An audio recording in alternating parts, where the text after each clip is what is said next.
My name is Annea. I'm here to tell a story about clay and what my relationship to clay is. Clay is tiny, tiny particles of rock, of organic matter, of plants, and it can be found all over the world. Anywhere where there are rivers and streams, generally you can find it there. It's part of the earth. It's a living thing to me, and it's such a beautiful thing to touch and interact with. I think I work with clay because it touches me on the deepest level of my being. Like, it honestly touches me straight to my soul. Like, when I'm working with it, it's of the earth, and to interact with it is a relationship. What originally drew me to this practice was looking at ancient pottery, and in particular, ancient pottery from the Philippines before the Philippines was the Philippines. So there's a term I really love to hear called pre-Filipino, and that just kind of puts into context that there was a Philippines before it was called the Philippines. When I was getting started playing with clay and making things, I made this vessel and I was just making different patterns on it, and a cultural practitioner who specializes in the study and embodiment of traditional Filipino tap tattoo, which is called batok, reached out to me and said, "Hey, that looks a lot like this." And he showed me an image of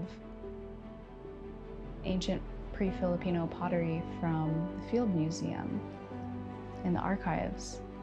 And it looked very similar to what I had made. But later, as I began to learn more and more about pre-Filipino culture and interacting and learning from these cultural practitioners who are working towards cultural revival, when I do this practice, I really take into account that these people who worked with the clay and created with clay did so in ceremony, and they were making these pieces for a spiritual practice. I want to create in ceremony, and for me, that's working with my hands. That's working with bone tools, teeth, sticks, rocks.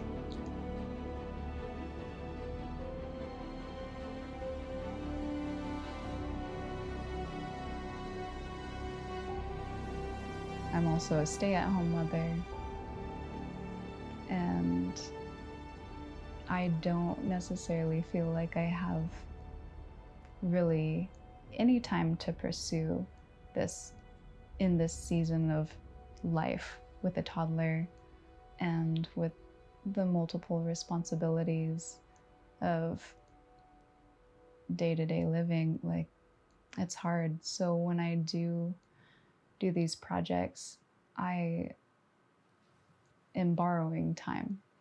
And so maybe the dishes don't get done that day, and it's a nap time here, a nap time there. The season right now is slow. I just hope that she sees me excited about something I'm passionate about. And I hope that she knows that she can pursue anything that she is called to or drawn to in life, and that she will have the support from her parents and her family to pursue anything that she wants. I want to grow a connection with culture. I want to continue collaborating. That's what I really want to see, is sharing this experience with more people who are interested in either art or culture or cultural revival. I keep telling myself not to give up. Just as much as I don't want to see other people give up on their passions, I don't want to give up on my passions. I want to keep going, and I don't want to give up on this, regardless of how hard it gets or of how little time I perceive I have. It's always going to be something that's near to me.